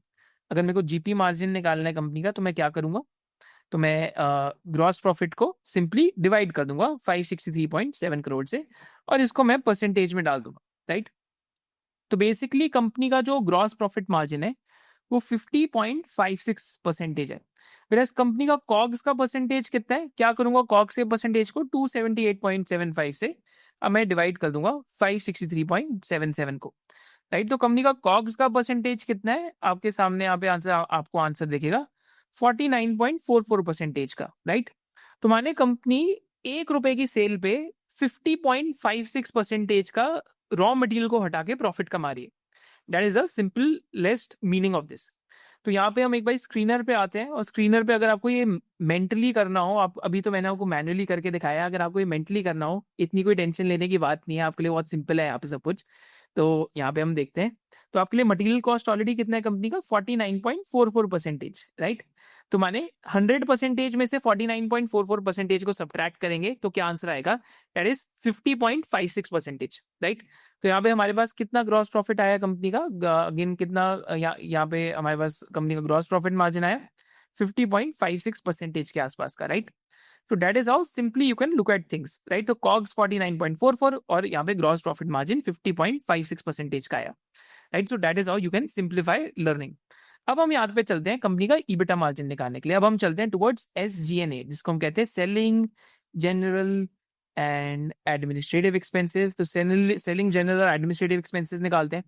तो मैं आपके लिए वो और सिंपल कर दूंगा इसको, राइट, घबराने की कोई जरूरत नहीं है। तो यहाँ पे हम इसको और सिंपल करते हैं। तो SG&A एक्सपेंसेस निकालने के लिए अब हम चलते हैं वापस शीट पे। तो देखिए कॉग्स का तो हमारा खर्चा हो गया, जो मैंने बात करी थी अबव द लाइन एक्सपेंसेस होते हैं कॉग्स, जो आपके मोटा माटम आपके कॉग्स हो गए, आपके जो कॉस्ट ऑफ रॉ मटेरियल है। अब हम आज चलते हैं बिलो द लाइन एक्सपेंसेस पे। अब रॉ मटेरियल बना के प्रोडक्ट बन गया, उसको बेचने का भी तो खर्चा आएगा। बेचने का सबसे बड़ा खर्चा क्या है, एम्प्लॉय बेनिफिट एक्सपेंसेस एक काफी बड़ा खर्चा है, राइट। और एक दूसरा बड़ा खर्चा क्या है, आपके अदर एक्सपेंसेस खर्चा है, राइट। तो यहाँ पे SG&A में जो दो लाइन आइटम्स है वो आपके एक एम्प्लॉय बेनिफिट एक्सपेंसेस की आएगी और आपके अदर एक्सपेंसेस की आएगी, राइट। आपका इंटरेस्ट कॉस्ट और डेप्रिसिएशन नहीं आएगा यहाँ पे, क्योंकि हम अभी EBITDA की बात कर रहे हैं, that is earnings before interest taxes depreciation and amortisation. अभी हम फाइनेंस कॉस्ट और डेप्रिसिएशन से पहले वाली अर्निंग्स की बात कर रहे हैं, राइट। अब हम क्या करेंगे, यहाँ पे एम्प्लॉय बेनिफिट एक्सपेंस 43.36 करोड़ का लिख लेते हैं। तो यहाँ पे मैं लिख हूँ employ benefit expense, employ benefit expense कितना है 43 पॉइंट कितना करोड़ का है हमारे पास, 43.36 करोड़ का, 43.36 करोड़। वेर एज मेरे पास यहाँ पे if I look at this, मेरा अदर एक्सपेंसेस कितना है, दैट इज 96.03 करोड़। तो अदर एक्सपेंसेस मेरे कितने हैं, अदर एक्सपेंसेस हैं मेरे 93.06 करोड़ के, राइट। तो other expenses sorry other expenses 96.03 crore के हैं, तो मैंने यहाँ पे गलत कर दिया। तो 96.03 करोड़। तो इन दोनों को जब मैं ऐड करूंगा तो मेरे पास selling general and administrative expenses आ जाएंगे, जो है मेरे 139.39 करोड़ के। अब हम ईबिटा कैलकुलेट कर दे कंपनी का। अब मेरे को ईबिटा निकालना है। ईबिटा कैसे निकालूंगा, याद है आपको, ग्रॉस प्रॉफिट में से जब आप माइनस करेंगे SG&A तो आपके पास क्या आ जाएगा, कंपनी का ईबिटा, और फिर हम ईबिटा मार्जिन निकालेंगे सिंपली सेल से डिवाइड करके। तो बहुत ही सिंपल कैलकुलेशंस की तरफ हम चल रहे हैं, राइट। तो हमारे पास क्या था यहाँ पे, ग्रॉस प्रॉफिट कंपनी का हमारे पास ये फिगर है ग्रॉस प्रॉफिट की। इसमें से मैं किसको माइनस करूंगा, इसमें से मैं SG&A को माइनस करूंगा, तो मेरे पास कंपनी का ईबिटा आ गया। अब मैं इस ईबिटा के नंबर को डिवाइड किससे करूंगा, कंपनी की सेल से डिवाइड करूंगा, तो मेरे पास ईबिटा मार्जिन आ जाएगा, राइट। तो मेरे पास ईबिटा मार्जिन आ गया 25.83% का, राइट। तो जो हमने स्टॉक स्कैन्स पे भी देखा था, तो ईबिटा मार्जिन कितना था यहाँ पे स्टॉक स्कैन्स पे, अगर आप देख रहे हैं। तो अगेन ये बस मैं आपको इसलिए सिखा रहा हूँ, मेरे को सिखाने की जरूरत नहीं है, ताकि आपके कॉन्सेप्ट्स क्लियर हो जाए, राइट। ऑपरेटिंग मार्जिन कंपनी कितना है 25.83%, जो हमने कैलकुलेट करा, जो हमारे पास सामने यहाँ पे एक फिगर आ गई, राइट। तो अब मैं आपको यहाँ पे होमवर्क देता हूँ, छोटा सा एक होमवर्क दूंगा। अब आपको ईबिट, PBT और पैट तीनों चीजें खुद निकालनी है इस कंपनी में, राइट। सिखाया तो मैंने आपको पहले दिया ही, राइट। आपको ईबिट, PBT और पैट तीनों चीजें खुद ही निकालनी है इस कंपनी में, एंड देन आप उसके नीचे आंसर्स पोस्ट कर सकते हैं कि PBT मार्जिन कितना है इस कंपनी का और पैट मार्जिन कितना है। ये मैंने आपके लिए जस्ट फॉर एन एग्जांपल इस कंपनी के अंदर आपको करके दिखाया, that is in Aarti pharma labs, right. तो ऐसे आप कंपनी के जो रिजल्ट्स हैं उसको देख सकते हैं। अब रिजल्ट्स का कंपैरिजन करना बहुत जरूरी होता है, ईयर ऑन ईयर और क्वार्टर ऑन क्वार्टर, जो हमने यहाँ पे करके देखा। और जब हम रिजल्ट्स देख रहे होते हैं कंपनी के, तो यहाँ पे कैश फ्लो स्टेटमेंट भी देखनी जरूरी होती है। तो कैश फ्लो अगर आप देखेंगे तो कंपनी ने operating profit before working capital changes कितना बनाया, जिसने वर्किंग कैपिटल की क्लास देखी होगी उसको ये तो समझ आ जाएगा कि कंपनी ने operating profit before working capital changes कितना बनाया 482 करोड़ का। फिर कंपनी ने प्रॉफिट कितना करा है, लाइक नेट कैश फ्लो कितना कमाया 331.56 करोड़ का। कंपनी ने अपनी प्रॉफिट एंड लॉस के अंदर कितना लाइक पूरा प्रॉफिट दिखाया है 272 करोड़ का। तो माने क्या मैं ये कह सकता हूँ कि आरती फार्मा लैब्स ने अपने पूरे के पूरे प्रॉफिट को कन्वर्ट करा है कैश फ्लो में, जो है 331.56 करोड़ का। तो माने पूरा का पूरा प्रॉफिट कंपनी का जो 272 करोड़ का है, कंपनी ने कन्वर्ट करा है उसको कैश फ्लो में, जो है 331.56 करोड़ का, right. So that is how you start looking at things, right. तो कंसोलिडेटेड कैश फ्लो स्टेटमेंट। तो ऐसे आप कंपनी के रिजल्ट्स को देख सकते हैं, ऐसे आप मार्जिन्स कैलकुलेट कर सकते हैं। आपके लिए होमवर्क क्या है, आप ईबिट मार्जिन, पीबीटी मार्जिन और पैट मार्जिन मेरे को आदि फार्मा लैब्स का कैलकुलेट करके कमेंट सेक्शन में बताइए। तो ये तो हुआ looking at results and also looking at these things. And results अगर कंपनी के खोलने हो तो कहाँ से आप खोल सकते हैं, तो रिजल्ट्स कंपनीज के यूजुअली आपको यहाँ से पता लग जाएंगे। जब कंपनी के रिजल्ट्स आते हैं तो आपको यहाँ पे पता लगेगा, जैसे मेरी जैसे वॉच लिस्ट है, तो वॉच लिस्ट में जब किस किस कंपनी के रिजल्ट्स आ रहे हैं स्क्रीनर पे तो मेरे को यहाँ से पता लगता है। सिमिलरली स्टॉक स्कैन्स पे भी आप जाके डिफरेंट डिफरेंट जब आप स्टॉक्स देखते हैं तो यहाँ पे हमने एक शीट बनाई है रिजल्ट्स ट्रैकर की। तो जिन कंपनीज के बम्पर नंबर्स आ रहे हैं वो आपको यहाँ पे दिख जाएंगे, जिन कंपनीज के बहुत स्ट्रॉन्ग नंबर्स आ रहे हैं, जिन like as per the basically results, तो आपको सारी कंपनीज के यहाँ पे दिख जाएंगे, राइट। कि ईयर ऑन ईयर सबसे ज्यादा प्रॉफिट ग्रोथ किस कंपनी की आ रही है, क्वार्टर ऑन क्वार्टर किस कंपनी की आ रही है। तो आप यहाँ पे सब देख सकते हैं, क्योंकि हमें क्या है कि हमें फास्टेस्ट ग्रोइंग कंपनीज चाहिए both year on year and quarter on quarter, right. So that is the idea of looking at results of the companies in an in depth way. जैसे प्रीवी स्पेशलिटी का अगर आप रिजल्ट देखते हैं stock scans पे, तो quarter on quarter growth Privi speciality की 43 odd percentage है, whereas year on year growth Privi speciality की अगर हम देखते हैं तो ईयर ऑन ईयर लाइक जो लाइक पैट ग्रोथ है प्रीवी स्पेशलिटी में 26.67% की है, राइट। तो आप ये वाली स्क्रीन आके स्टॉक स्कैन्स पे यूज कर सकते हैं, जहां पे बम्पर नंबर्स आ रहे हैं वो रिजल्ट्स ट्रैकर के अंदर आ ही जाएगा स्ट्रॉन्ग क्वार्टरली ग्रोथ के नाम से, right. So this is with looking at results and calculating different types of margins. अब हम चलते हैं एक और अलग सेगमेंट पे जिसको हम कहते हैं प्रोडक्ट सेगमेंट्स के मार्जिन्स। तो यहाँ पे हम चैट जीपीटी की भी थोड़ी सी हेल्प लेंगे एंड यहाँ पे हम लोग आके भी देखेंगे, स्क्रीनर की भी हेल्प लेंगे। अब मैं कंपनी खोलता हूँ पॉलीकैप के नाम की। अब जो पॉलीकैप की कंपनी पॉलीकैप बिजनेस है, अब जैसे इस क्वार्टर में पॉलीकैप की 25% सेल्स ग्रोथ आई है। इस पॉलीकैप की अगर हम प्रोडक्ट सेगमेंट खोल लेते हैं तो स्क्रीनर पे ये पेड फीचर है, आप मैन्युअली भी कैलकुलेट कर सकते हैं, राइट। तो पॉलीकैप के जो नंबर्स आ रहे हैं, तो पॉलीकैप की इस क्वार्टर में अगर हम देखें तो अगर हम ओवरऑल देखते हैं तो पॉलीकैप के जो मार्जिन हैं वो 14% से 15 ऑड % के हो गए ऑपरेटिंग मार्जिन। अभी ऐसा क्यों हुआ इसको हम समझते हैं, तो प्रोडक्ट सेगमेंट्स खोलते हैं। अब क्योंकि देखिए एक केक का हिस्सा है, एक केक है जिसके अंदर ब्लैक फॉरेस्ट केक है, जिसमें एक पाइनएप्पल केक है और जिसके अंदर एक चीज केक है। माने एक केक में ही 3 चीजें हैं। कुछ केक आपको पसंद है, जैसे मेरे को चीज केक मेरे को बड़ा पसंद है, राइट। जैसे मेरे को वैसे ब्लैक फॉरेस्ट बोल दिया तो ब्लैक फॉरेस्ट ओके ओके लगता है, वैसे चॉकलेट ट्रफल बहुत पसंद है, बट अगर ब्लैक फॉरेस्ट पसंद है पर पाइनएप्पल केक उतना अच्छा नहीं लगता। तो सिमिलरली बिजनेसेस में भी ये होता है जहाँ पे डिफरेंट डिफरेंट सेगमेंट्स होते हैं, राइट। तो जब क्योंकि हम क्वार्टरली पीएनएल देख रहे हैं, तो यहाँ पे पॉलीकैप के जो रिजल्ट्स आए हैं तो किस वजह से मार्जिन एक्सपेंशन हुई है। देखिए वायर एंड केबल में तो 15% मार्जिन है, ईयर ऑन ईयर 15 का 15 ही हुआ है। ईपीसी बिजनेस में 9 का 9 ही है ईयर ऑन ईयर, बट कहाँ पे मार्जिन एक्सपेंशन दिख रही है, वो है बिकॉज एफएमईजी बिजनेस जो -13% था वो ब्रेक इवन पे 0% पे आ गया, राइट। तो ऐसे आप प्रोडक्ट सेगमेंट वाइज भी जिन कंपनीज में डिफरेंट डिफरेंट प्रोडक्ट सेगमेंट होते हैं उन कंपनीज की प्रॉफिट एंड लॉस स्टेटमेंट में भी जाके आप देख सकते हैं कि इस कंपनी के मार्जिन या फिर प्रॉफिट्स में क्या चल रहा है। इस वजह से पॉलीकैप का मार्जिन आपको थोड़ा सा एक्सपेंडेड दिखा, राइट। और भी आप डिफरेंट प्रोडक्ट सेगमेंट्स के एग्जांपल्स ले सकते हैं। तो यहाँ पे जैसे मैं एक एग्जांपल देता हूँ कंपनी का, गुजरात अंबुजा एक्सपोर्ट्स लिमिटेड के नाम का। आई थिंक वो कंपनी बीच में उसका शेयर बहुत गिर गया था, अभी वापस आई थिंक हो सकता है कि इंटरेस्टिंग होए, राइट। तो यहाँ पे भी अगर आप प्रोडक्ट सेगमेंट देखेंगे तो ईयरली प्रोडक्ट सेगमेंट देखते हैं, जहाँ पे प्रोडक्ट सेगमेंट पे आप आरओसी भी निकाल सकते हैं। आई थिंक इसका एग्जांपल नहीं लेते, या तो व्यू कंसोलिडेटेड में शायद से हमें दिख जाए। कंसोलिडेटेड स्टेटमेंट में जब हम एग्जांपल देखते हैं, राइट, तो आपको दिखेगा कि कंपनी का जो बेसिकली मेज प्रोसेसिंग का डिवीजन है, यहाँ पे इनका मार्जिन थोड़ा सा वॉलेटाइल है। माने 9% से 21 चला गया था, 21 से वापस 12 आ गया। तो लॉन्ग हिस्ट्री क्या है यहाँ पे तो हमें वो पता लगेगा। और मेज प्रोसेसिंग डिवीजन इनका आई थिंक पावर डिवीजन तो थोड़ा छोटा बिजनेस है इनका, क्योंकि पावर डिवीजन में सिर्फ 5 करोड़ का profit before interest and taxes है। whereas मेज प्रोसेसिंग डिवीजन में कंपनी का जो एब्सोल्यूट प्रॉफिट है लास्ट 5 इयर्स में अगर हम देखते हैं, नहीं 2020 से 171 करोड़ का profit before interest and tax 414 crore का हो गया। माने कि ये सेगमेंट इनका 2-3 टाइम से ग्रो करा है। और यहाँ पे रिटर्न ऑन कैपिटल एम्प्लॉयड भी इनकी सबसे ज्यादा है। पावर सेगमेंट पे मैं इतना दिख रहा है क्योंकि वो छोटा सेगमेंट है, तो आरओसी भी इस प्रोडक्ट सेगमेंट में ज्यादा है। तो अब आरओसी भी देख सकते हैं प्रोडक्ट सेगमेंट वाइज की कंपनी कहाँ पे maximum return on capital employed कमा रही है। देखिए जो कंग्लोमरेट कंपनीज होती हैं, जैसे महिंद्रा एंड महिंद्रा का एग्जांपल लेंगे, तो Mahindra and Mahindra type companies में, या जैसे हमने गुजरात अंबुजा का एग्जांपल देखा, पॉलीकैप का एग्जांपल देखा, यहाँ पे प्रोडक्ट सेगमेंट के रिजल्ट्स देखना जरूरी हो जाता है।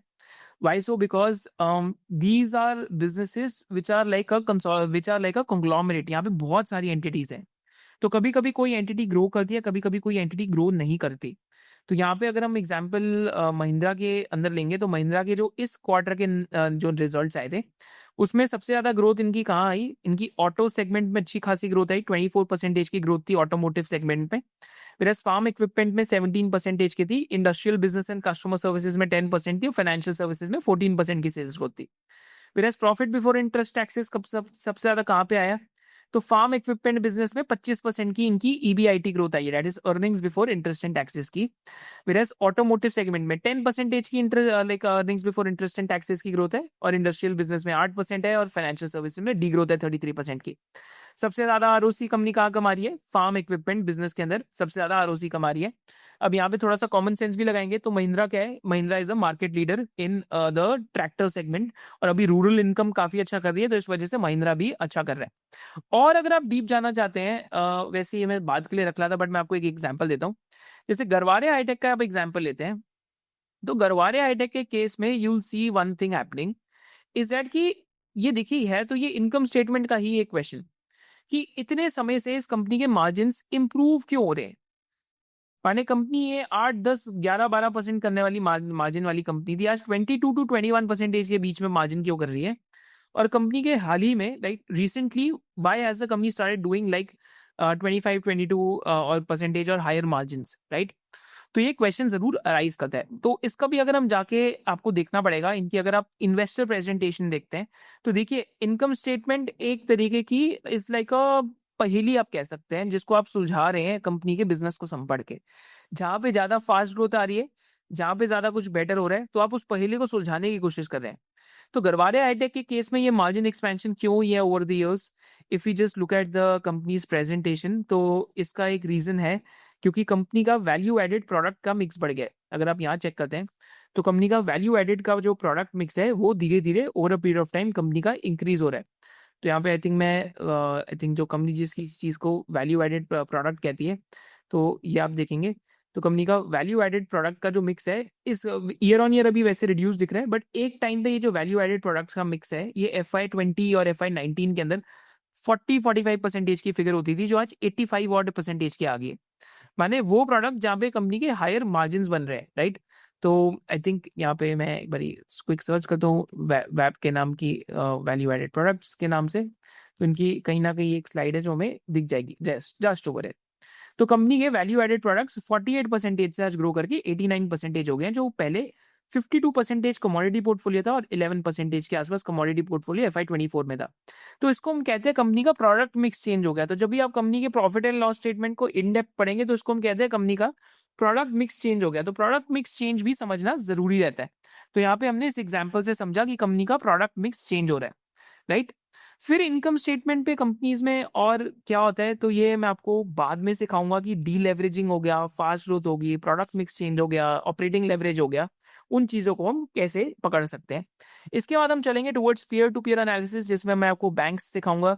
बैंक्स के साथ साथ मैं आपको केबल एंड वायर कंपनीज का पीयर टू पीयर एनालिसिस करेंगे, एंड लाइक सो साथ साथ एक दो कंपनीज का और भी पीयर टू पीयर एनालिसिस उठा लेंगे। तो अब हम पीयर टू पीयर एनालिसिस के साथ स्टार्ट करते हैं। अब हम चलते हैं towards peer to peer analysis, and peer to peer analysis में पहले हम बैंकिंग इंडस्ट्री से स्टार्ट करेंगे, जहाँ पे हम इंडस्ट्री स्पेसिफिक मेट्रिक्स सीखेंगे। तो यहाँ पे हम स्टार्ट करते हैं बैंकिंग इंडस्ट्री में। तो हम यहाँ एयू स्मॉल फाइनेंस बैंक का एग्जांपल ले रहे हैं, और एयू स्मॉल फाइनेंस बैंक की अगर आप लाइक इन्वेस्टर प्रेजेंटेशन देखते हैं, तो आपको कुछ ऐसी प्रॉफिट एंड लॉस स्टेटमेंट दिखी। तो बैंकिंग इंडस्ट्री में इसको हम बहुत सिंपल टर्म्स में कहते हैं ROA ट्री। हम इसको क्या कहते हैं? ROA ट्री कहते हैं हम इसको, कि रिटर्न ऑन एसेट का ट्री कितना है। तो ROA ट्री में पहली चीज क्या होती है कि कंपनी में, जैसे हमने दूसरी इंडस्ट्रीज में सीखा था, यहाँ पे अगेन कंपनी में बेसिकली जो हमने सीखा था कि दूसरी इंडस्ट्रीज में सेल्स माइनस कॉग्स क्या होता है? Gross profit. यहाँ पे इंटरेस्ट अर्नड माने कंपनी ने कितना इंटरेस्ट कमाया अपने लोन्स पे, अगर आप उसको सब्ट्रैक्ट करेंगे इंटरेस्ट कितना दिया अपने डिपॉजिटर्स को, तो आपके पास नेट इंटरेस्ट इनकम आ जाएगा, जो बैंकिंग इंडस्ट्री में हम ग्रॉस प्रॉफिट भी कह सकते हैं। फिर कंपनी के पास अदर इनकम भी आई, कि अदर इनकम बैंक के केस में फी इनकम होती है। फी इनकम क्या होता है? जैसे क्रेडिट कार्ड की इनकम हो गई, लोन प्रोसेसिंग इनकम हो गई। तो ये सारी इनकम को ऐड करके 10,538 करोड़ की नेट टोटल इनकम इस बैंक ने कमाई, माने नेट ग्रॉस प्रॉफिट इस बैंक ने कमाया 10,538 करोड़ का। अब इसमें से आप क्या करेंगे, खर्चे माइनस करेंगे। यहाँ पे क्या खर्चे हैं, इसको हम कहते हैं टिपिकली ओपेक्स, ऑपरेटिंग एक्सपेंसेस। तो बैंक्स में क्या होते हैं ओपेक्स, एक एम्प्लॉय कॉस्ट काफी बड़ा ओपेक्स होता है जो 3,148 करोड़ का है। और अदर ओपेक्स क्या है आपका, जो ब्रांचेस का एक्सपेंसेस हो गए, पावर कॉस्ट हो गया, ये सारी चीजें हो गई। तो टोटल ओपेक्स हो गया 5,957 करोड़ का, जिसके पास हमारे पास एक फिगर आई पीपॉप की, जिसको हम कहते हैं प्री प्रोविजन ऑपरेटिंग प्रॉफिट, जो 4,581 करोड़ का है। तो pre provision operating profit is same as you can think of it's same as EBIT in banks। मैं सिंप्लीफाई कर रहा हूँ ज्यादा, इस सेम ऑपरेटिंग प्रॉफिट बैंक्स का हम इसको basically pre provision operating profit कहते हैं, इस सेम एज EBIT इन बैंक्स। अब EBIT में से हम इंटरेस्ट माइनस करते हैं प्रॉफिट बिफोर टैक्स से आने के लिए, यहाँ पे हम बैंक्स में क्या करते हैं, प्रोविजन माइनस करते हैं। तो आप इसको समझ सकते हैं earnings before provisions and taxes. Provisions क्या होते हैं, आपके जो खराब लोन्स होते हैं बैंक्स के, जो ग्रॉस नॉन परफॉर्मिंग एसेट और नेट नॉन परफॉर्मिंग एसेट होते हैं, तो उसके अगेंस्ट बैंक्स को कुछ प्रोविजनिंग क्रिएट करनी पड़ती है। तो जितने खराब लोन्स होंगे उतनी ज्यादा प्रोविजन होगी। तो इस बैंक ने 1793 करोड़ की प्रोविजनिंग करी है, जिसकी वजह से पीबीटी कंपनी का 2788 करोड़ का, और फिर टैक्स काट के कंपनी का प्रॉफिट आफ्टर टैक्स आया 2106 करोड़ का। राइट, तो अब यहाँ पे हम आरओए ट्री कैलकुलेट करते हैं, क्योंकि कंपनी ने 2106 करोड़ कमाए हैं ऑन एसिड्स जो कंपनी ने बेसिकली डिप्लॉय करे उसके ऊपर। तो यहाँ बैंक अपने आप ही आपको आरओए देगा। तो आरओए ट्री आप देखना चाहेंगे तो बैंक्स की प्रेजेंटेशन में आपको आरओए जरूर दिखेगा, जो यहाँ पे 1.5% का है। तो आरओए बैंक का लास्ट ईयर से कम हुआ है इस साल, क्योंकि बैंक ने बहुत ज्यादा इस बारी एक एक्विजिशन करी है जो नॉन सिक्योर्ड, जो अनसिक्योर्ड कैटेगरी में थी। माने कंपनी ने एक आई थिंक फिनकेयर करके एक बैंक को एक्वायर करा है जो माइक्रो फाइनेंस के अंदर भी था। राइट, तो आरओए ट्री हमेशा आपको बैंक्स की प्रॉफिट एंड लॉस स्टेटमेंट बताएगा। तो बैंक्स की प्रॉफिट एंड लॉस स्टेटमेंट में क्या है कि सिंपल है आपका बहुत, अगर आप करें तो उसको कि कंपनी कितना कमा रही है वो उसकी नेट इंटरेस्ट इनकम पे डिपेंड करेगा। नेट इंटरेस्ट इनकम, कंपनी किस यील्ड पे लोन दे रही है, अगर आप यहाँ देखेंगे कि कितने ब्याज पे लोन दे रही है, तो आपको यहाँ पे दिखेगा कि किस यील्ड पे लोन दे रही है कंपनी। तो आपको यहाँ दिखेगा कंपनी की डिसबर्समेंट यील्ड कम होते जा रही है क्योंकि कंपनी सिक्योर्ड पोर्टफोलियो में आ रही है। तो आपका नए और कितनी स्पीड पे लोन दे रही है, कितनी जल्दी से AUM ग्रोथ हो रही है, that is what your net interest income will tell you, और NII will tell you. Right, उसके बाद कंपनी कितना खर्चा कर रही है वो आपके कॉस्ट टू इनकम में आता है, कि ओपेक्स कितना है कंपनी का, वो आपके कॉस्ट टू इनकम रेशियो के अंदर आएगा। राइट, तो एक्सपेंसेस यहाँ पे आप देख सकते हैं। राइट, ओपेक्स यहाँ पे आ गया, फिर प्री प्रोविजन ऑपरेटिंग प्रॉफिट आ गया, फिर प्रोविजन आ गए। जितना हाई NNP और GNP होगा उतना हाई कंपनी का प्रोविजन जाएगा, और उसके बाद आपका PBT आ गया और पैट आ गया।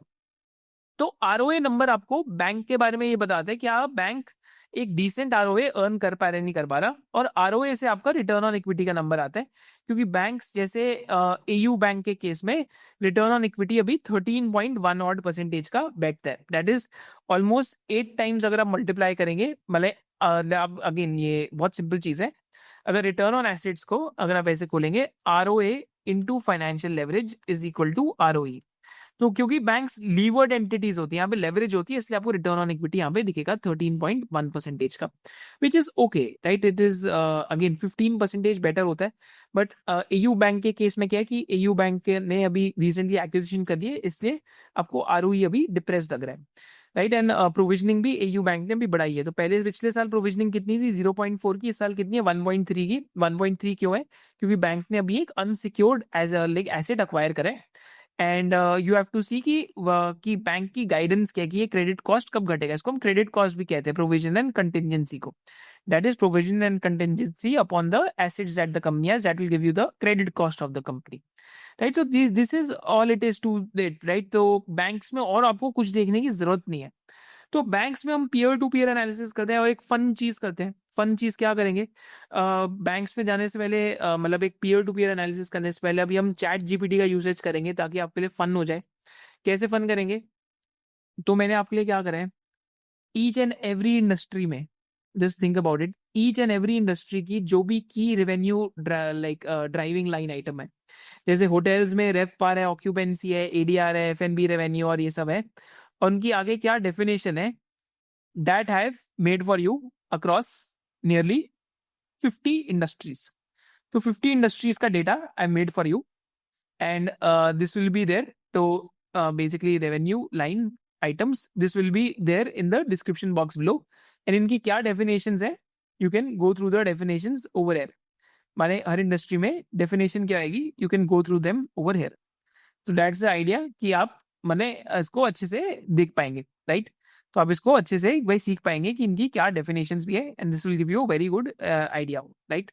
तो hopefully this adds much more value, because हमने ऑलमोस्ट सारी इंडस्ट्रीज के लिए आपके लिए ड्रॉप कर दी है, जैसे बैंक्स की करी. अब हम एक चलते हैं towards Equitas versus AU small finance bank, और अब हम चैट जीपीटी का यूसेज करते हैं पीयर टू पीयर एनालिसिस के लिए. तो बैंक्स के अंदर हमने देखा आरओए ट्री बहुत एक इंपॉर्टेंट चीज़ है. तो अगेन वैसे जो एसओआईसी ट्राइब मेंबर्स है, मैं आपके लिए क्या करने वाला हूँ कि मैं चैट जीपीटी पे एक इक्विटी एनालिस्ट का कोर्स कराऊंगा थोड़े टाइम में. जो पुणे की मैं वर्कशॉप कर रहा हूँ, मैं उसमें यही कराने वाला हूँ कि ईच एंड एवरी इंडस्ट्री में जाके, मतलब believe me it is that good. I think एक दूसरा इश्मोहित रेडी हो गया, because each and every industry में जाके today I can create a detailed research report, and I just need some resources, and I don't need to spend a lot of time, and it is truly revolutionary because it cuts down on hours of research time. बहुत घंटे का research time cut down कर देता है. तो I will introduce this thing in the Pune workshop, and then eventually हम SOIC membership के अंदर भी इसका एक कोर्स बनाएंगे. पर अभी हम चलते हैं peer to peer analysis में. तो let's ask ChatGPT to please do a peer-to-peer analysis between Equitas and AU Small Finance Bank and AU Small Finance Bank for last 4 years starting from FY25 on the following data. क्या data है? That is net interest income growth, NII growth, AUM growth, right? फिर तीसरी चीज करते हैं यहाँ पे like companies का जीएनपीए कितना है, कंपनीज का एनएनपीए कितना है, फिफ्थ कंपनीज का क्रेडिट कॉस्ट कितना है जो हमने प्रोविजंस देखे थे, सिक्स कंपनीज का आरओए कितना है, और सेवन कंपनीज का रिटर्न ऑन इक्विटी कितना है, राइट. तो इस बेसिस पे आप कैलकुलेट कीजिए, और यहाँ पे निम्स भी डाल देते हैं, कंपनी के नेट इंटरेस्ट मार्जिन भी. तो this is what is all there in a bank, and let's ask chat GPT to please make it in a table form. Let's do an enter, right. यहाँ पे हम enter करते हैं और chat GPT की wait करते हैं. Chat GPT हमारे लिए डेटा लेके आएगा तब तक. Now just over here I think यहाँ पे एक हमारे प्रॉम्प्ट में गलती क्या थी कि we needed for a comparison, कि हमें FY25 का ही नहीं चाहिए, FY24, 23, 22 का भी चाहिए. पर पहले 25 का कंपैरिजन देखते हैं. तो हमें यहाँ पे पीयर टू पीयर एनालिसिस में पता लगेगा दोनों इनकम स्टेटमेंट्स कंपेयर करके कि net interest income growth AU में 55 है, इक्विटास में 5.5 थी, एयूएम ग्रोथ 11 थी, एयू में 46 थी, जीएनपीए 2.28 है, इक्विटास में 2.89 है, एनएनपीए 0.98 है, एयू में 0.74 है. क्रेडिट कॉस्ट एयू का सब्सटैंशियली लेसर है, इक्विटास का हायर है because of micro finance exposure. ROA AU का बेटर है, आरओई एयू का बेटर है, निम्स इक्विटास के बेटर है. तो out of at least 8 metrics, EU is winning on 7.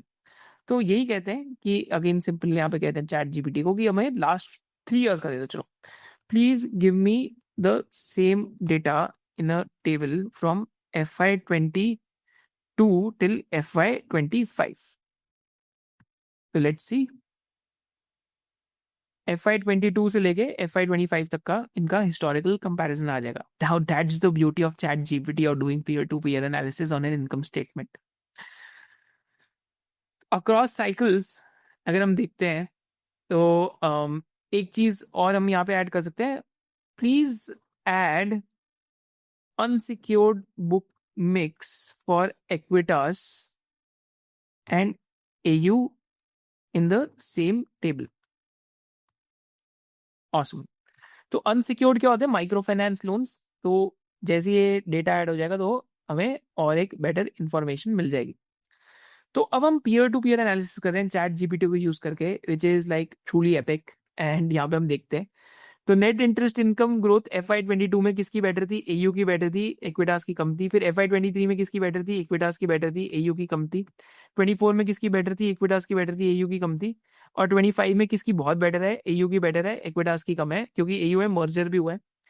AUM growth देखते हैं तो AU में काफ़ी कंसिस्टेंट AUM ग्रोथ रही है, व्हेयरएज एक्विटास में okay okay AUM growth, right. तो एक्विटास में भी 15-20% के आसपास की AUM ग्रोथ है।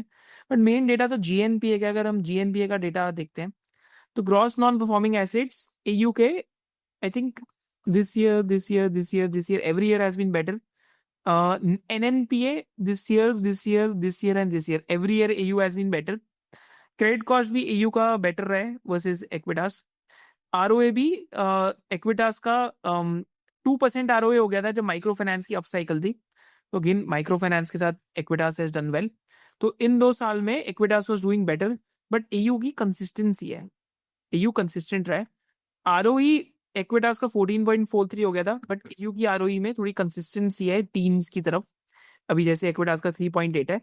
नेट इंटरेस्ट मार्जिन एक्विटास के बेटर है। Generally doesn't mean whether the bank is superior not, but Equitas का माइक्रो फाइनेंस का मिक्स ज्यादा है, इस वजह से हमें डेटा ज्यादा दिखेगा। तो यहाँ पे जहाँ पे आप देखेंगे कि नेट इंटरेस्ट मार्जिन एक्विटास के बेटर क्यों है, क्योंकि यहाँ पे माइक्रो फाइनेंस का मिक्स बेटर था। अगर आप देखेंगे 8% था जब नेट इंटरेस्ट मार्जिन, जैसे ही माइक्रो फाइनेंस का मिक्स घटा तो नेट इंटरेस्ट मार्जिन घटा, जैसे ही माइक्रो फाइनेंस का मिक्स और घटा तो नेट इंटरेस्ट मार्जिन आपके यहाँ पे।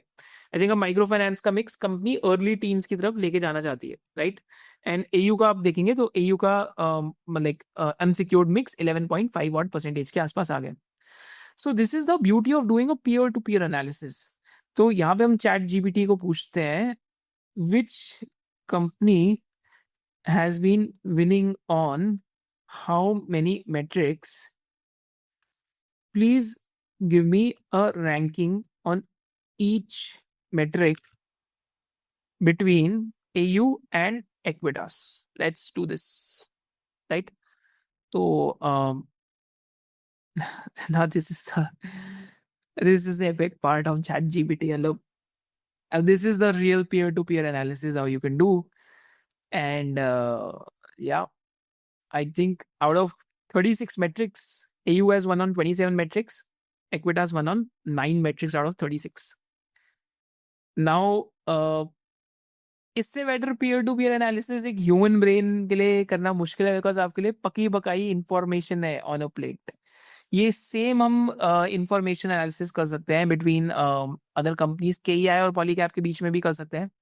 मैं आपको होमवर्क देता हूँ, आप KEI वर्सेस पॉलीकैप कीजिए, KEI वर्सेस पॉलीकैप कीजिए, right. You can do this between TD power and Triveni turbines, क्योंकि दोनों ही एक पावर सेक्टर की एक मतलब दोनों अच्छी कंपनीज हैं, अब उसके बीच में कर सकते हैं। सेम आप अपडेटर सर्विसेज और क्रिस्टल के इंटीग्रेटेड के बीच में कर सकते हैं, कैश फ्लोज वैश फ्लोज के बीच में देख सकते हैं। Same peer to peer analysis आप और भी कंपनीज में कर सकते हैं। You can do between Voltas and Blue Star. You can do this same between Aarti Pharma Labs and Aarti Drugs on operating margins and stuff. तो मैं आपके लिए प्रॉम्प्ट क्रिएट कर देता हूँ यहाँ पे। तो आरती ड्रग्स और आरती फार्मा लैब्स का देखते हैं। So let's create a prompt for you. Please do a comparison between Aarti drugs and Aarti pharma labs, like between FY22 to FY25 on the following data set। क्या following data set है? Gross profit, पहला तो हम कहते हैं वही income statement, sales growth.